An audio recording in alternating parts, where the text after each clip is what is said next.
French President Emmanuel Macron has issued a message of strong support for Australia's leadership in the Indo-Pacific region when he met Prime Minister Scott Morrison today.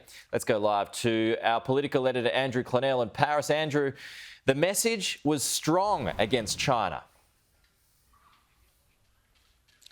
It was, Pete, it really was. And Scott Morrison, what a day he's had. He started the day at number 10 Downing Street, ended up at Windsor Castle with the Queen and finished the day with dinner at the Elysee Palace with the French President Emmanuel Macron, who became the third world leader on this short trip to back Australia's stance over China.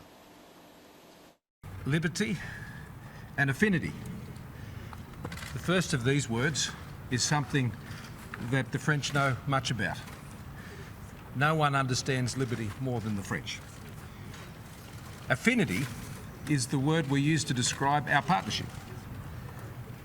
An affinity across so many different areas of the relationship, as you've just heard Emmanuel speak of, on everything from countering terrorism to our partnership in the Indo-Pacific, where in recent times we have sailed together just in these last few weeks through the South China Sea together.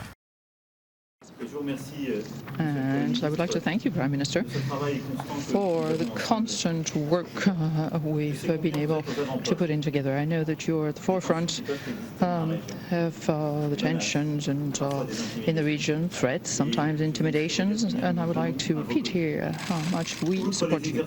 We are alongside you. So at Boris Johnson's press conference with Scott Morrison earlier in the morning, I asked him about China and the difficulties Australia faces with 40% of its exports going to China. We rely economically so much on that country.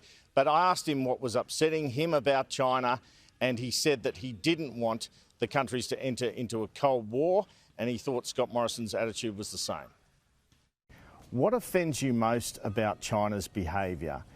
And can you see the difficulties Australia has with dealing with this? What do I find difficult about the way China behaves? It's very obvious. Some of the ways China behaves in its region and actually behaves particularly towards Australia.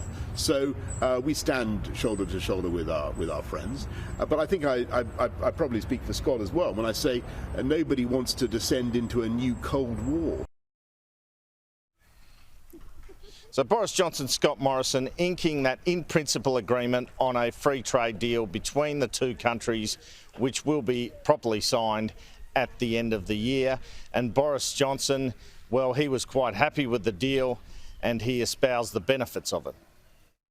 There are indeed safeguards, and this goes, there is a 15-year transition period, which is a long time to wait for if you can imagine, our friends in Australia. The UK joined what was then the Common Market in 1973, and I have to tell you that was pretty devastating for a lot of farmers in Australia. They committed suicide, some of them, in the face of what happened to Australian agriculture in the 70s when the UK went into what was then the Common Market. So we're opening up to Australia, but we're doing it in a staggered way, and we're doing it over 15 years. Now, it's well known that behind the scenes, Boris Johnson has been lobbying Scott Morrison for bigger climate change aspirations, a medium-term target, a net zero emissions target by 2050. Scott Morrison has said he'd like to get there, but he hasn't set that target. Nevertheless, Boris Johnson said publicly today that he was quite happy with Scott Morrison's climate policy. Scott has declared for net zero by 2050. Which is a great step forward when you consider the situation Australia is in. It's a massive coal producer. It's having to change the way things are orientated, and I'm impressed by the ambition of Australia. Obviously, we're going to be looking for more the whole time as we go into COP26 in November. Yeah, an interesting correction there, wasn't it?